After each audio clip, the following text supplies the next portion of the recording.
A'udzubillahi minasyaitonirrajim. Bismillahirrahmanirrahim. Assalamualaikum warahmatullahi wabarakatuh. Alhamdulillah. Alhamdulillahilladzi arsala rasulahu bil huda wa dinil haqq liyuzhirahu 'ala ad-dini kullihi wa kafa billahi shahida.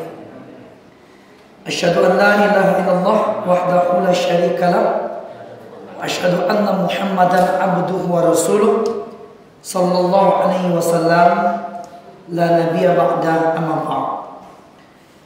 Pertama sekali yang sama-sama kita hormati pengurus musholla beserta jajarannya musholla Baitul Amal. Selanjutnya yang terhormat nenek mama, alim ulama, cerdik pandai, seluruh bintang malam negari, kepai tampai batanyo, kepulang tampai babarito, seterusnya kepada tokoh-tokoh masyarakat serta kaum ibu, bondo kandung, remaja-remaji, hadirin wal hadirat rahimakumullah. Kembali kita bersyukur kepada Allah Subhanahu wa taala. Ucapan alhamdulillahirabbil alamin, segala puji bagi Allah Tuhan seluruh sekalian alam yang senantiasa melimpahkan rahmat dan karunia kepada kita bersama sehingga kita masih berikan kesehatan, kesempatan, dan yang paling utama sekali adalah nikmat iman dan Islam, sehingga secapek apapun kita di aktivitas dunia kita, berlatih-latih di siang hari, namun pada malam harinya kita masih mampu memenuhi panggilan-panggilan Allah. Setelah sholat maghrib secara berjamaah, lalu kita lanjutkan dengan kajian atau siang yang insya Allah akan menambah pundi-pundi amal kita di hadapan Allah insya Allah. Dan setelah ilmu kita dapatkan akan menjadi penerang bagi kita, akan menjadi petunjuk bagi kita mana yang salah, mana yang benar, mana yang halal, mana yang haram.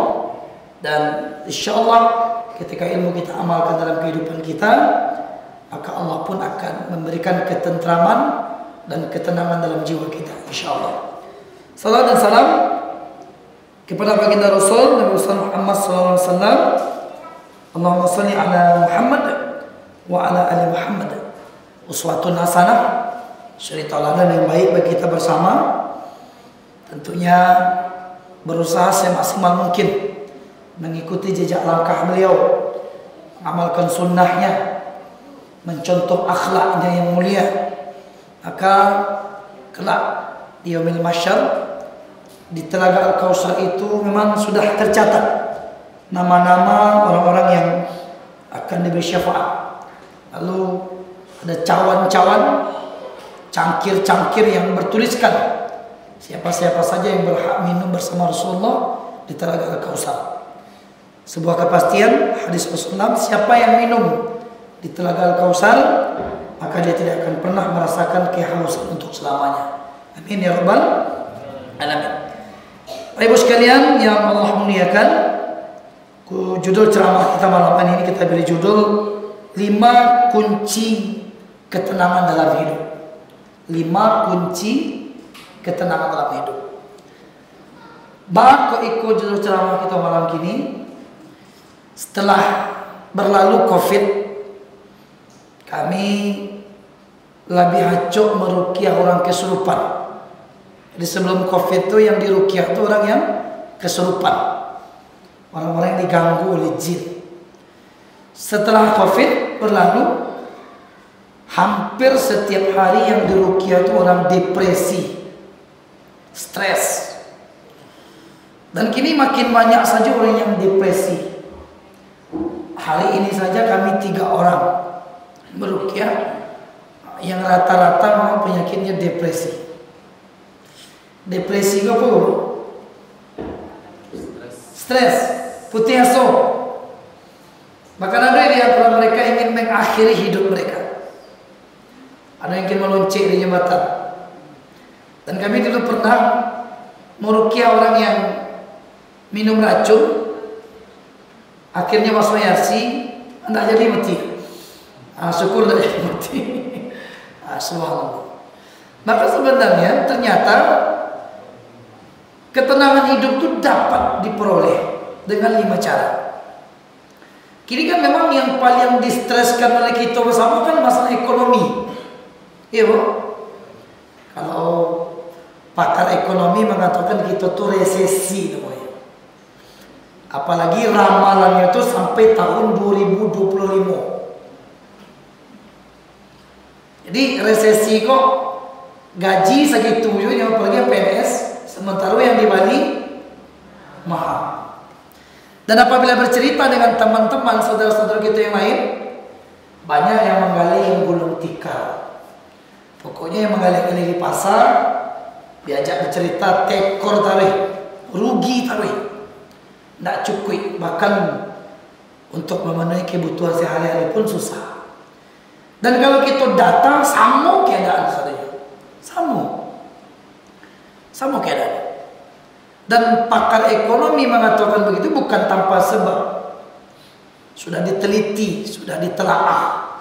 Kemungkinan besar sampai tahun 2025 kehidupan makin sulit. Maka setelah kesulitan kehidupan, dan situlah timbulnya depresi, stres. Ya, stres. Sehingga ada yang bahkan mengakhiri kehidupan mereka. Padahal tidak juga. Kalau manusia sudah mengenal Allah dengan baik artian itu ibadahnya rajin, tidak berbuat syirik kepada Allah, menghindari dosa-dosa besar. Yang membuat kita stres atau tidak nyaman beribadah itu dosa besar. Kalau makin berkecimpung kita di dosa besar, tidak akan pernah tenang hidup kita. Banyak sih yang ditakuti.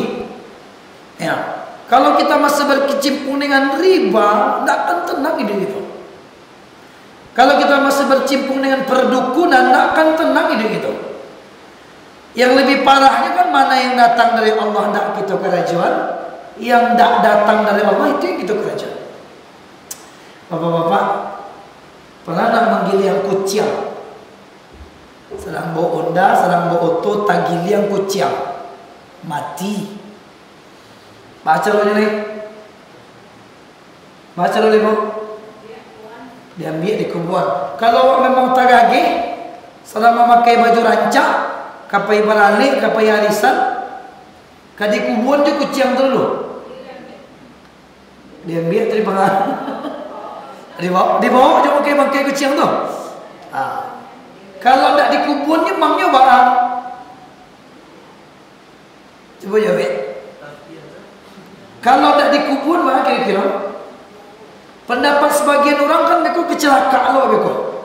Terjadi lo bala. Dari mana P itu?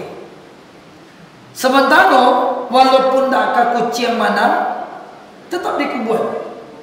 Hanya saja perbedaannya lah kucing ke binatang kesayangan Rasulullah. Namun tidak ada dalilnya. Kalau tidak dikubur mereka mati kucing apa melantak di muka. Tak ada tu. Ini kaitan hanya masalah najis saja. Kalau tidak di kuburan, digiling di onda orang, onda aku masuk sampai ke rumah. Ya tak? Setelah itu nyo solat di dalam rumah tu, maka tidak sah solatnya ketika ada najis di lantai rumah. Jadi ketika memang semua yang tidak datang dari Allah kita kerajuan, dosa besar, kesyirikan, tidak pernah tenang. Ketenangan itu memang bersumber dari Allah. Dan yang paling penting jauhi dosa besar. Jauhi dosa besar. Walaupun ibadah kita seketik, tapi dengan menjauhi dosa-dosa besar, maka Allah Subhanahu wa taala akan memberikan ketenangan itu dalam diri kita. Kalau tenang kita kan ada masalah. Yang penting lah bisa makan. Oh, tidak sebanyak dan patang, alhamdulillah. Udara masih dihirup dengan bebas. Kesehatan masih bisa kita dapatkan. Masih bisa sholat berjamaah, masih bisa menjaga hak-hak Allah, cukup. Rumah kontrak tidak masalah. Walaupun tidak gaji tidak sebesar orang lain tidak masalah, tapi dengan sendirinya ketika menjauhi dosa-dosa besar, Allah berikan ketenangan dalam jiwa kita. Maka Bapak Ibu, itu yang kita cari. Nah, kalau ditanya ke pribadi kita masing-masing, kita kan yang ingin tenang, ingin bahagia, ingin tenang, tidak ingin stres. Kalaupun seandainya terjadi stres, tidak lama-lama capek takana Allah balik. Astagfirullahaladzim, astagfirullahaladzim. Mangal itu nak kau pikir, mangal itu nak membuatmu hancur. Cepat, ada rem, ada kontrol. Maka insya Allah, apa yang pertama, kunci ketenangan dan kelapangan hati adalah taat kepada Allah dan kepada Rasulnya. Taat kepada Allah dan Rasulnya. Makanya dalam ketaatan kepada Allah itu telah diatur sedemikian rupa dalam Quran. Satu contoh yang ketik saja ya, setelah salat subuh jangan lagi tidur kembali. Itulah taat kita kepada Allah dan Rasul itu. Dengan tidak tidur kembali setelah subuh, bercahaya dan muku bercahaya. Setelah itu pun sehat. Salah satu penyebab stres itu kan tidak sehat. Banyak benar sakit kepala, seketik sakit kepala, sesak nafas, segala macam. Maka taat kepada Allah segala hal, sami'na wa ata'na. Cuma terkadang maaf dapat kita hanya taat kepada Allah dalam hal-hal yang mudah, dalam hal-hal yang bisa menguntungkan untuk diri kita. Sementara dalam hal yang sulit, di situ timbul pertanyaan. Satunya pun tahajud. Kunci tanam, kunci sehat itu tahajud. Sampai dikatakan Allah, ciri-ciri penduduk surga yang sudah ada di dunia taat kepada Allah. Salah satunya tahajud. Mohon maaf, seminggu yang lalu di Pasaman Baru, tidak sebut tempat, malah terjadi perceraian karena ilmu yang salah.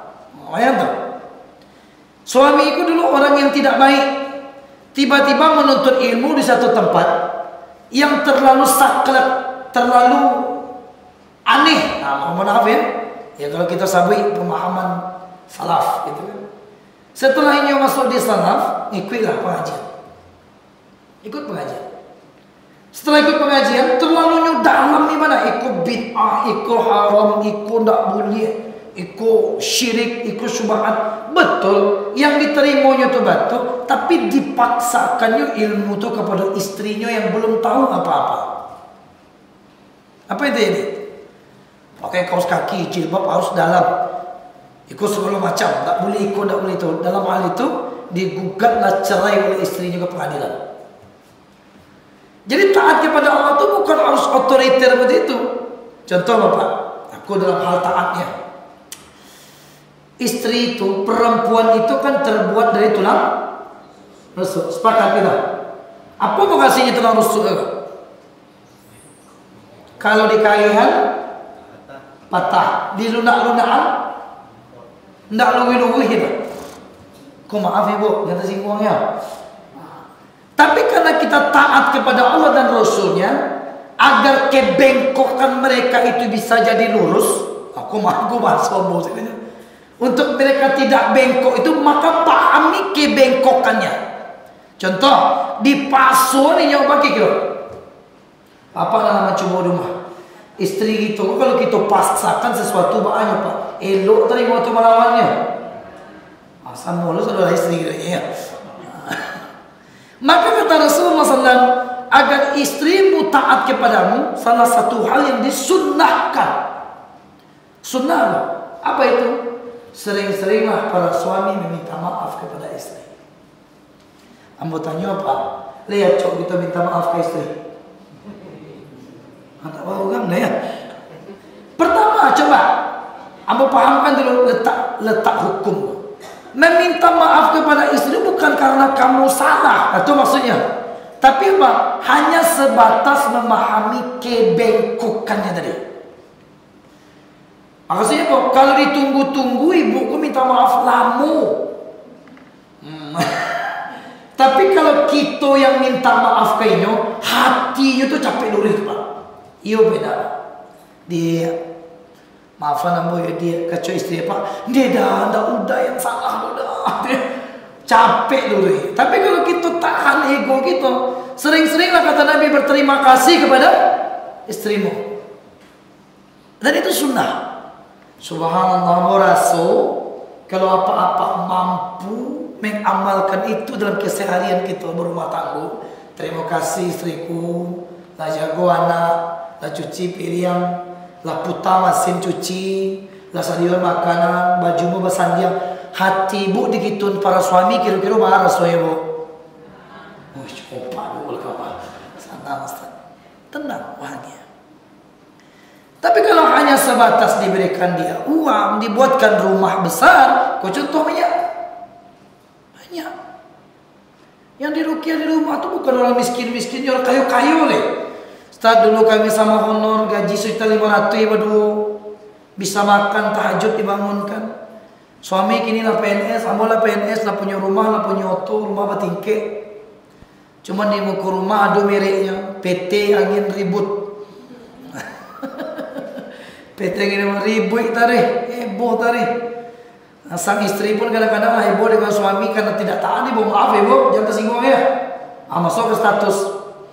Perempuan itu maunya dihargai dan dicintai. Apa deh? Masuk status. Tanpa sadar ibu lah buka aib suami. Jadi ketenangan itu bukan hanya rumah, bukan hanya mobil, bukan banyaknya gaji pada sebulan, enggak. Tapi ketika adanya ketaatan kepada Allah, mencintai istri karena taat kepada Allah. Kalau dasarnya pertama ketaatan kepada Allah adalah ida. Sama jika menyekolahkan anak.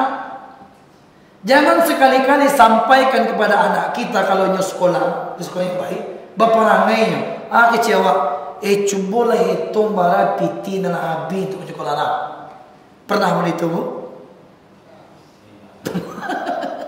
Pernah tidak?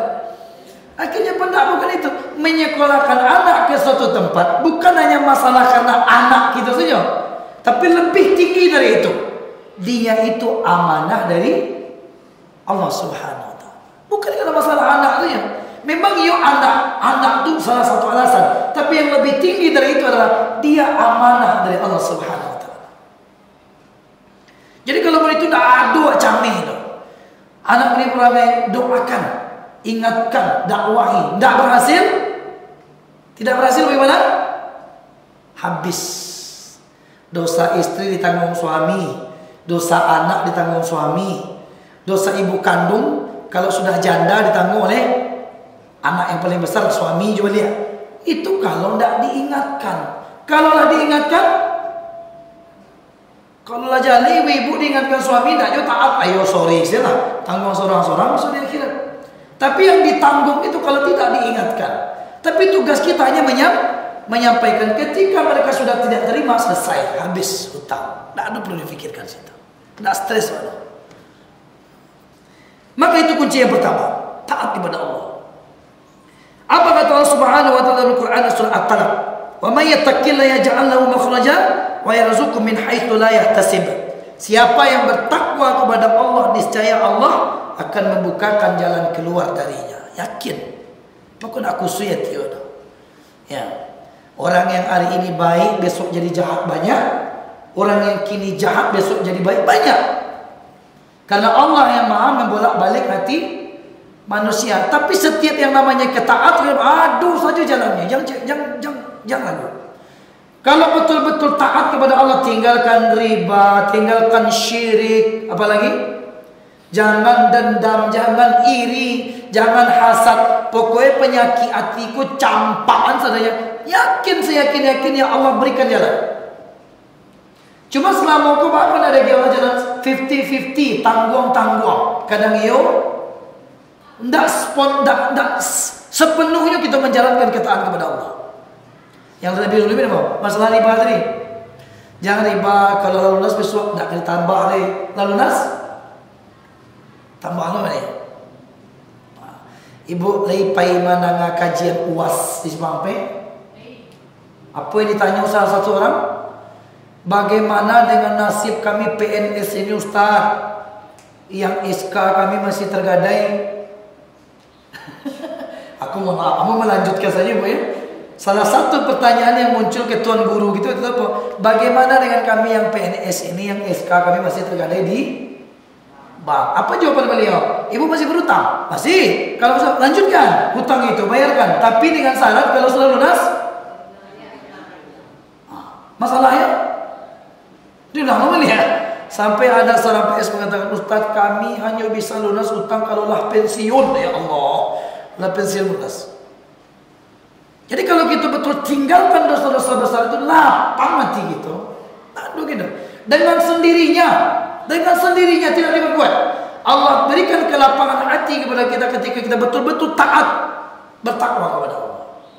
Contoh yang paling kita yakini apa itu? Perbaiki solatmu, maka Allah akan perbaiki dunia dan akhirat. Itu betul-betul jaminan Allah tuh. Susah gitu kini, payah gitu kini, rumit kehidupan, perbaiki solat. Maka untuk memperbaiki solat bagi yang laki-laki wajib di masjid. Perbaiki solat, pelok solat gitu, bacaan solat gitu pelok, kayak khusyukan gitu pelok. Maka dengan sendiri Allah jamin perbaiki solatmu, kualitas solatmu, bacaan solatmu, maka akan ku perbaiki dunia dan akhirat. Mau lanjut sedikit lagi. Sedekah satu contoh. Bersedekahlah. Siapa yang bersedekah, Allah berikan jalan. Apa ibu tentang sedekah kita bahas sedikit keluar jalur. Kita penyupiti 20 juta. Berniat akan diberikan ke masjid. Sementara ada orang yang tali nasab dengan awak, sedarah, kok sepupu, kok adik, kok kakak, susah. Maya diberancak, pitih kok diagian ke musola atau disedekahkan kepada kakak kandung atau adik kandung itu. Saudara. Pertanyaannya jadi cie. Kalau memang kita betul-betul bertakwa, orang lain diagi pitih 10.000, orang lain yang tak adu tali nasabnya dengan awak, keciknya kau kalau lagi pitih 10.000. Mau kasih ya Pak, mau kasih ya Bu. Syukurnya lebih dalam. Tapi kalau dun sana awak dia GPT 10.000 bahagia kecil awak. Kau contoh lo? Kalau dun sana awak dia GPT 10.000 bahagia kecil awak. 3 juta panen sawit sebulan 10.000 taluk dengan dia kaboyanya. Dan kecil itu. Tetapi dalam hal hukum tetap berikan sedekah itu kepada orang yang ada tali darahnya denganmu. Walaupun kau dicaci benar. Orang lain dibalikin apel 2 buah. Orang lain ya dibalikin apel 2 buah. Dia lagi apel kinyo kecil kau. Terima kasih banyak Pak. Yorosaki yang bermakna. Kalau dun sana kakak kandung adik kandung dibalikin apel 2 buah, kecil kau. 2 taluannya. Tapi dalam hal syariat tetap kainyu daripada kurang lain, walaupun ke diupik ke dicaci maksud itu. Setuju? Selama aku kamu apa ya? Kurang lain atau kawan? Ada diupik tahu, ada dicaci lagi kurang lain apa ini ya? Itu. Jadi biarlah dicaci, biar diupik, tapi tetap kepada nasab. Bahkan sampai dikatakan, mohon maaf, musim haji ya. Kalau haji kita sekali, hajah kita sekali. Ada uang ingin haji lagi, tapi ada yang mendesak. Family kita susah, maka lebih baik uang itu diberikan kepada orang yang membutuhkan. Jadi dalam hal ketaatan dipelajari hukumnya. Jangan oleh suami yang tadi dipaksakan, tidak bisa ilmu itu dipaksakan, tapi dengan akhlak, dengan metode, dengan cara yang baik, dengan penyampaian yang bil hikmah. Makanya akan terima. Masa dengan mengenal Allah lah tahu lo ilmu maka istri diceraikan?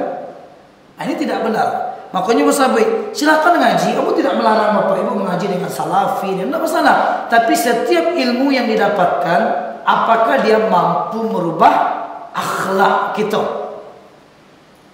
Tentang bersalaman contohnya, tentang bersalaman. Kan memang haram kan bersalaman antara perempuan dengan laki-laki yang tidak muhrim. Sampai mau tambah celai. Ini kita pertahankan, tapi cara menolaknya haram, tidak begitu loh. Ibu-ibu awak nak muhrim, tidak begitu. Banyak cara. Apalagi, satu lagi hukumnya belum sampaikan, walaupun menyimpang. Kini kita ingin bahas tentang satu permasalahan yang merukiah betul. Tentang masalah seorang suami yang cemburu ke istrinya gara-gara mengambil anak angkat seorang laki-laki. Kalian cek saya, maaf. Tapi belum sampaikan. Maka di negara-negara muslim yang lain, Turki itulah dihapuskan mengangkat-angkat anak. Nubulian itu. Bagaimana itu? istri mandi anak orang lain laki-laki. Tiba-tiba lah gadang muhrim tak apa tak? Tak muhrim. Kecil lakinya kena faham agama dia. Anak kau SMA. Tak boleh dengan inyo do cemburu ambo tu tak muhrim engkau tu do. Kata istrinya, masa yang tak muhrim ambo dari bayi mau ambil ni lah gadang tak juga dia muhrim. Memang tidak muhrim. Makanya di Indonesia yang diakuikan, di negara-negara lain kalau belum lah dihapuskan semua undang-undang untuk maki-maki anak, tak boleh ni doh. Kenapa? Susah menjaga muhrim dengan tidak muhrim tadi. Kita kan itu yang memaafkan masalah saja kalau tanpa takui kita dengan hukum dosa tadi. Kalau ingin ambil anak juga laki-laki, padusi tadi, istri tadi harus anak adik kandung padusinya atau kakak kandung padusinya. Berarti muhrim dia seperti itu. Tapi lah gadang tetap tak muhrim bagi suaminya. Gadang anak padusi kok berarti bukan muhrim suaminya. Jadi kita harus tahu hukum itu. Ambo dengan sila bagi contoh. Beliau sama laki-laki. Kami kakak adik kandung. Ambo punya anak padusi, beliau anak laki-laki. Anak tu muhrim apa enggak? Anak laki-laki beliau dengan anak padusi muhrim apa enggak? Muhrim apa enggak? Enggak muhrim. Sepupu.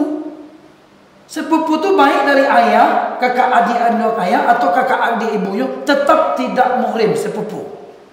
Sepupu tu tak muhrim. Cuman kan di kita di Minang kan namanya sabapak lah sampai muhrim, tapi dalam al-aurat tidak muhrim. Yang muhrim tu ambo dengan anak beliau. Anak kakakmu walaupun padusi tetap anakmu. Tapi anak dengan anak tidak muhrim. Percaya atau tidak mah? Hukum anu tidak muhrim tu. Sepupu ayah, sepupu ibu tidak muhrim kerana laki-laki dan padusi. Sama mangki anak tadi. Ketika lah gadang anak yang mau angkit tadi laki-laki, berarti memang wajar suami itu cemburu kepada anak tadi. Kalau bahasanya dayus, tidak masuk surga seorang suami tidak punya rasa cemburu kepada istrinya. Nah, itu sampai ini dalam ketaatan itu banyak ilmu yang harus kita pelajari. Yang kedua, kunci untuk mendapatkan ketenangan dan kelapangan hati adalah berzikir dan selalu mengingat Allah, Zat yang maha menciptakan. Bahkan lebih luas lagi, selain zikir, dengan asma dan sifat-sifatnya. Sampai rasa kiwa ya Roza, yang maha pemberi rezeki. Dan dalam tanda kutip, tidak selalu rezeki itu pitih. Nah, bukan rezeki. Salah satu seorang ustaz yang ternama mengatakan, rezeki yang tertinggi ketika hatimu masih bertaut dengan masjid. Ketika jiwamu masih selalu mengingat Allah dimanapun engkau berada, itu rasaki yang pengen gadang. Tak ada orang gadang dari itu. Ketika laki-laki masih datang sholat berjamaah ke masjid, itu rezeki. Badoso wa ya Ghaffar, yang maha pengampun. Tidak ada dosa yang tidak diampuni. Sama juga riba tadi. Walaupun kan 20 tahun lain lunas hutang riba, tapi kini waktu istighfar dari kini, mati hutang belum selesai, lanjutkan dengan Allah sudah mengampuni dosa. Walaupun hutang itu belum lunas. Ya Rahman ya Rahim, yang pengasih dan penyayang, yang maha kaya, yang maha bijaksana. Berdoa dengan Asmaul Husna. Boleh bertawasul dengan 3 cara. Bertawasul dengan amal solehmu, bertawasul dengan Asmaul Husna, bertawasul dengan doa orang yang soleh yang masih hidup. Nah, jangan dikapatang ya Pak. Orang diruqyah gara-gara minta doa ke kuburan. Wahai syekh yang ada dalam kuburan, ambo tes PNS, tolong doa nambu lulus ya. Dapat jawapan dari dalam. Yo, kecil bunyi dalam tubuh tu. Langsung ke seluruh. Jin tak boleh. Yang boleh berdoa Asmaul Husna dengan amal soleh gitu, lalu dengan minta doa kepada orang yang soleh yang masih hidup. Maka kadang minta maaf, jangan tersinggung. Kadang mau cari rumah-rumah makan, kadai-kadai, aduh foto siapa tu? Foto siapa? Angkusannya. Ada tu foto Pak Tua tu, Masalah memajang foto beliau tu tidak masalah, mengingat daripada kesolehannya. Tapi ada orang yang percaya dengan meletakkan foto tu di atas rumah makan tu akan laris manis, akan laku. Mohon maaf, syirik atau tidak tu? Syirik. Tapi masih ada nak sampai kini yang begitu? Banyak. Letakkan ayat kursi di atas pintu boleh setan yang masuk. Syirik apa enggak? Aku tipi kan?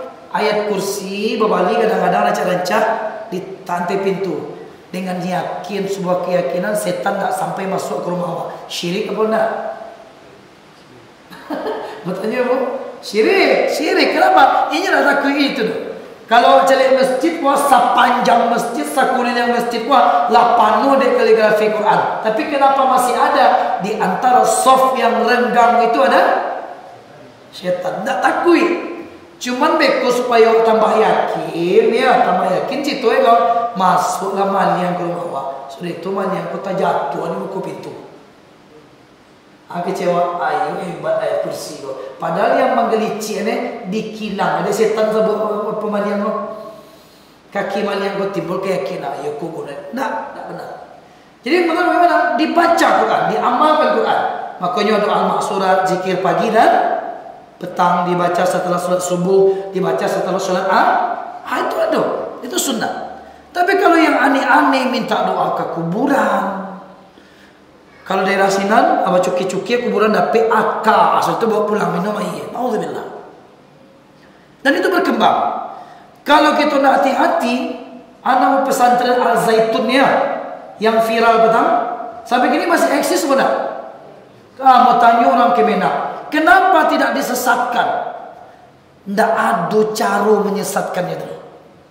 Pertama, nabinya masih Muhammad, Tuhannya masih Allah, kitabnya Quran. Yang dibawanya cuma apa? Toleransi, gitu. Dengan toleransi itulah mulai ikut masuk di situ pastor ikut solat. Boleh perempuan satu sop dengan laki-laki. Secara hukum tetap sesat. Cuman Kemenak tidak ada domain hukumnya menyesatkan. Ini masih mengaku Nabi Muhammad. Kecuali Ahmadiyah mengaku ada Nabi selain Nabi Muhammad. Kecuali Lia Eden mengaku sebagai malaikat Jibril. Tapi secara syariat banyak kesesatan di situ. Maka kita harus belajar mana yang tak boleh, mana yang boleh, tidak baca campur-campurnya. Sampai kini masih boleh, aman. Mengucapkan salam Yahudi boleh, salam, kenapa saya toleransi. Anak ketek solat di muka, toleransi. Tapi domain hukum menyesatkan tidak ada, karena nabinya masih Muhammad, Tuhannya masih tetap Allah, kitabnya masih tetap Quran. Jadi tidak ada kebijakan pemerintah untuk menyebabkan mereka sesat. Ini terpayah gitu gini. Terima kasih. Kalau nak hati-hati kan punya pengikut kan, punya pengikut. Pasaman Barat ambil ada dulu namanya Bahama apa? Menggabungkan semua agama benar. Hindu, Buddha, Islam sama benar. Sama saudara. Maka tidak benar. Jadi kembali kepada hukum-hukum Islam itu balik. Berzikir dan selalu mengingat Allah yang Maha Penciptakan.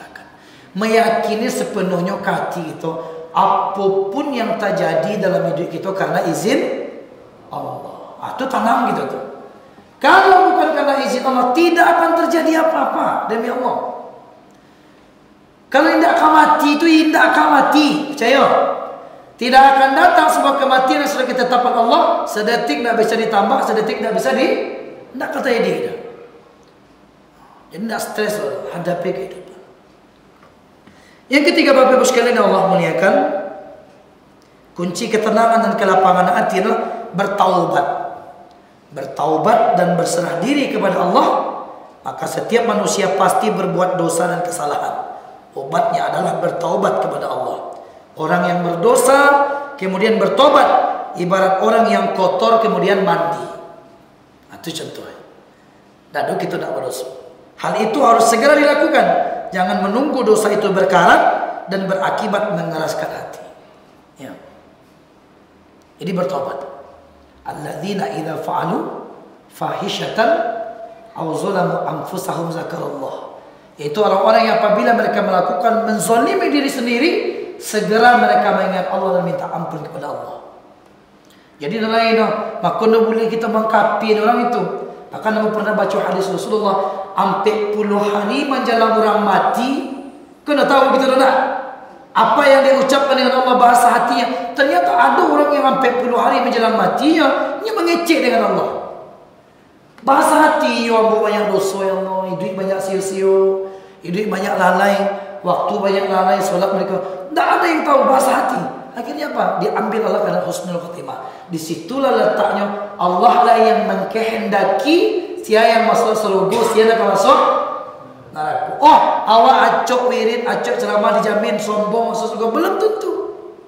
Payo sembahyang subuh misalnya ya, tiba-tiba bersuruh orang yang tak pernah sembahyang subuh rumahnya, lalu pas lewat di buku rumahnya kecewa, percuma Pak Islamnya, anda pernah sembahyang subuh. Katakan dengan kesombongan, maka lebih mulia orang daripada orang. Makanya guna ibadah apa? Untuk mengukur diri sendiri. Jangan pernah mengukur-ukur diri orang lain. Tak ada guna itu. Setiap ibadah yang kita lakukan untuk kita. Jangan pernah mencaci maki orang yang mungkin menurut kita lebih buruk dari kita. Jangan. Ya, karena Bilal masuk surga dengan terumpanya. Ya kan? Budak masuk surga dengan terumpah. Jangan pernah memandang manusia dari luar. Pakainya lusuh. Satu pernah mau cerita dulu. Seorang budak yang masuk surga karena satu kebiasaan, memaafkan kesalahan orang lain yang menzalimi. Jadi bertobat gitu. Indahlah ya Allah. Tidak akan riba, tidak akan kedukun gitu. Tidak akan badah-badah hayam gitu. Tahu badah hayam? Badah hayam itu memindahkan penyakit ke ayam gitu kan. Tidak akan lagi berzina ya Allah. Tidak akan lagi berjudi. Memang judi itu kalau menang sekali, kalah 1000 kali. Nanti kena menang memang itu ya. Lah habis chip 1.000, mana menang?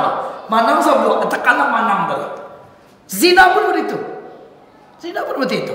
Padahal istri kita halal, diciptakan Allah dengan cara halal, diambil dengan cara halal, masih mencari yang lain. Tapi kalau dalam bertobat, tidak lain dosa kita yang separah Umar bin Khattab.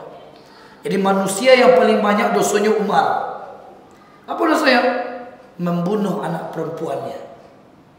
Berumur 5 tahun, pulang mabuk, bagali lubang di belakang rumah, memasukkan anak padusi ke dalam lubang, ditimbun sampai mati. Tapi apa yang terjadi? Karena tobatnya nasuha, betul-betul karena Allah, maka Masya Allah, jadi jamin masuk surga. Salah satu sahabat yang masuk surga. Jadi kita bertobat. Kalau indah itu indah deh. Sampaikan tidak akan diulangi. Apapun perbuatan dosa yang kita tidak akan diulangi. Bahkan Masya Allah, sayangnya Allah kita dibuatlah sebuah kalimat, iringilah perbuatan burukmu dengan salat. Supaya kita bertobat. Bukan mempermainkan Allah. Awak nak bertobat tapi susah. Awak ingin lepas dari jerat-jerat syaitan tapi susah. Kata Rasul, iringi perbuatan burukmu itu dengan salat. Artinya bukan mempermainkan Allah. Mudah-mudahan dengan berbuat dosa kau diiringi dengan salat, perbuatan dosa kau semakin hari semakin hilang. Itu gunanya. Kalau ibu bapa ingin bertanya tentang iringilah perbuatan burukmu dengan salat, bukan buat salat balik, tidak. Berharap ke Allah dengan salat kau bisa meninggalkan dosa-dosa yang pernah awak lakukan. Baik yang Allah muliakan. Lalu apa kata Allah? Barang siapa yang bertawakal kepada Allah, niscaya Allah akan mencukupkan keperluannya. Yang keempat, agar kita tenang, hati kita tenang, adalah memperdalam ilmu agama, memperdalam ilmu Allah Subhanahu wa taala. Jadi memang tidak ada jalan lain. Kita harus mengkaji kembali fikih, balik kitab fikih sunnah, balik tentang syirah nabawiyah, baca buku balik. Kalaulah kurang kita membaca buku, kurang mana ceramah, kurang kekuatan kita untuk menghadapi dunia. Kurang. Karena kita butuh ilmu yang banyak. Tulubul ilmu faridatu ala kulli muslimin. Sampai mati untuk ilmu. Tidak ada cerita. Apapun yang bisa kita baca, dengarkan. Ada YouTube kita, dengarkan ceramah Ustaz Adi Hidayat. Dengarkan ceramah Ustaz Abdul Somad tentang fikih, fikih itu. Dengarkan saja. Dapat kita ilmu. Maka karena itu selain ada waktu, tuntunlah ilmu Allah. Perdalamlah ilmu Allah. Niscaya hati kita akan lapang dan terang. Ingatlah ilmu itu cahaya. Al-ilmu nurun, yang selalu menerangi pemiliknya, sekaligus menuntunnya ke jalan keselamatan. Kalau laba ilmu kita nampak jalan. Kini musim durian, iya bu? Kini musim durian apa enggak? Kalau di Pasaman Barat, kalau lah musim durian, dan punyuang batang namanya, buah iyo tuh. Itu ilmu tuh. Mau tanya nggak bapak ibu? Ada dulu ibu pengampi pertama di bawah anak ada yang kecil. Kalau tiba di ambo yang berilmu tuh mau tanya anak mau ya, di mana peduian kena? Nan ibu pun itu pertanyaan ada. Besok di Bali ini anak center cie. Di Bali ini anak center yang paling kadang cie dia gie dua ni cie. Aku cie kan anak besok bawa segoni pulang anak cie. Anak ilmu nurun. Jadi ilmu yang benar tu apapun dia punya kita tu. Kalau memang itu pepatahnya batang milik orang punya, buah milik bersama, anggotanya yang punya dia. Liyo ikhlas kita durian kita dah merah.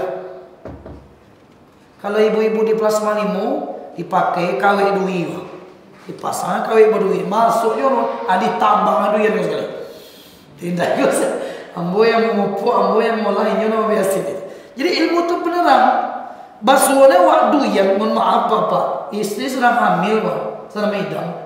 Buah mangga, kamalah dicari buah mangga. Tiba-tiba pai buah air kadang ka batang air. Jatuh lu buah mangga ke di muka wa. Aku siapa apa gitu. Apa? Alhamdulillah ya Allah tahu, ya Allah bini musuh mengidap mangga. Padahal tu ujian tu diambil pun tak. Dari itu maksudnya. Kalau yang kau ambil berarti hilanglah ilmumu, hilanglah petunjuk bagimu. Kalau bagi yang beriman, walaupun kamu mengidap mangga binimu, kau ujian dari Allah, karena dia bukan milikku. Itulah yang dilakukan salah seorang pemuda yang mencuci muka di batang air, lalu hanyutlah apa? Sebuah apel. Ditamakan kan? Mencari ke hulu sungai Sinan Punyu, sampai akhirnya bekerja 3 tahun berturut-turut, barulah diikhlaskan satu buah apel, ya kan? Setelah itu bukan dongeng Bapak Ibu. Itu bukan dongeng, itu betul-betul terjadi. Menikahlah dengan seorang anak yang kecil buto, tuli, segala macam. Akhirnya nikah kan? Ternyata bukan buto, rancak anak. Imam Syafi'i anak. Jadi kehalalan itu penting. Jadi ilmu itu yang menuntun gitu. Ya mohon maaf, kadang-kadang ya, acok dapet piti di jalan sadang tak piti. Bahara suati dia ambil pun tak.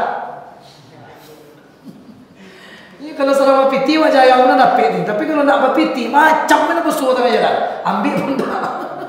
Abah kata hati itu. Al-ilmu nurun. Dari kepaham, dari ilmu ada cahaya. Dari ilmu al-faham syamil. Al-faham syamil. Faham tu yang membuat kita kokoh sikap awak, kokoh bijak. Maka Nabi katakan subhanallah, kalau ada orang bercerita kepadamu dalam hal yang baik atau yang buruk, baca itu orang kawak. Contoh, orang baca itu kawak dalam hal yang menurut awak ni cerita itu bodoh, pertanyaannya. Kadang-kadang kalau kita tak berilmu, cemeh gitu kan, itu tanyanya tidak. Kata Nabi, apakah pertanyaan itu baik atau buruk? Helalah nafasmu sesaat. Inuk manuan sejenak, setelah itu barulah engkau berkata. Jangan terlalu cepat engkau tertawa, jangan pula engkau terlalu cepat untuk menangis. Jangan pula engkau terlalu cepat untuk meremehkan. Hela nafasmu, ambil nafas dalammu, fikirkan apa yang ditanyakan kepadamu.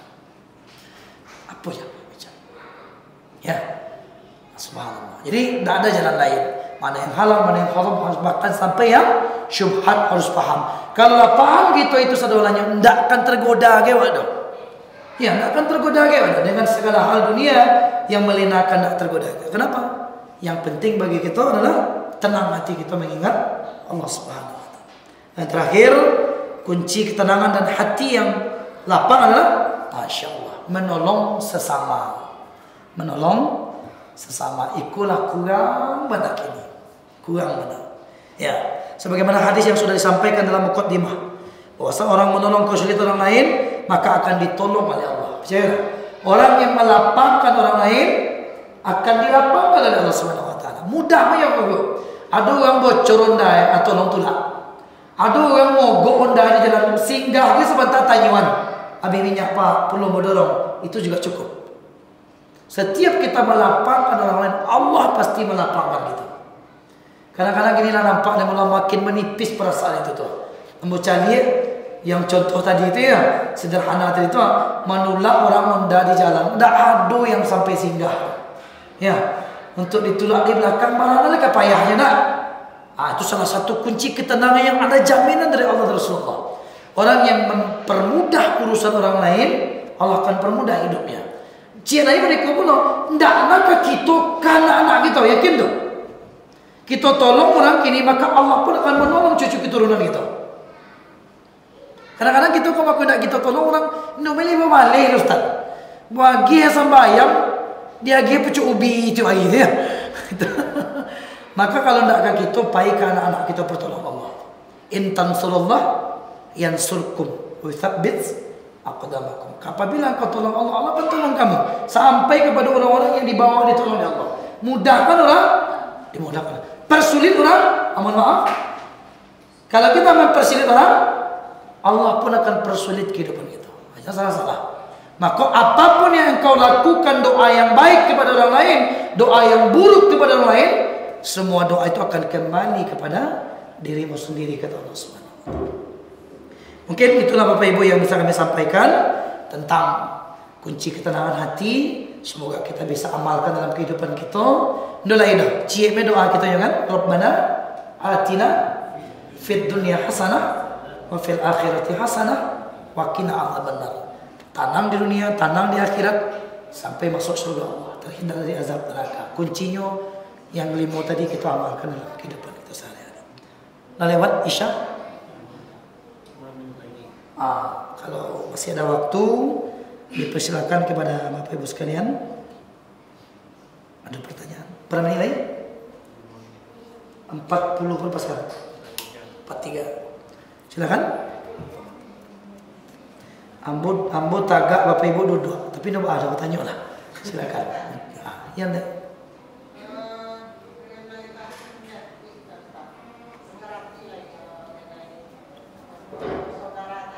Yo. Yang muhrim tadi.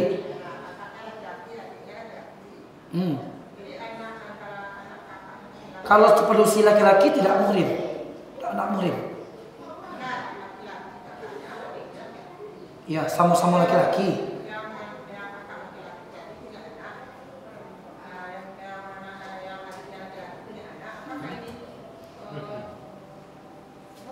Kalau padusi dengan laki-laki tidak muhrim. Anak nancik padusi, anak nancik laki-laki tidak muhrim.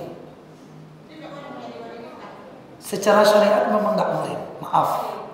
Kalau kita urut hukum lebih dalam, nikah dengan sepupu dalam syariat kan boleh. Yang dilarang secara adat. Apa ini?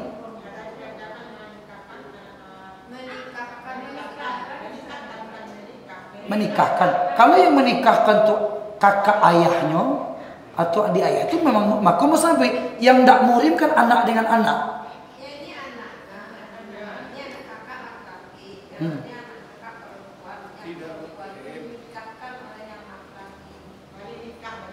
Kalau nikah boleh, tapi kan balik nikah untuk si perempuan kan, boleh.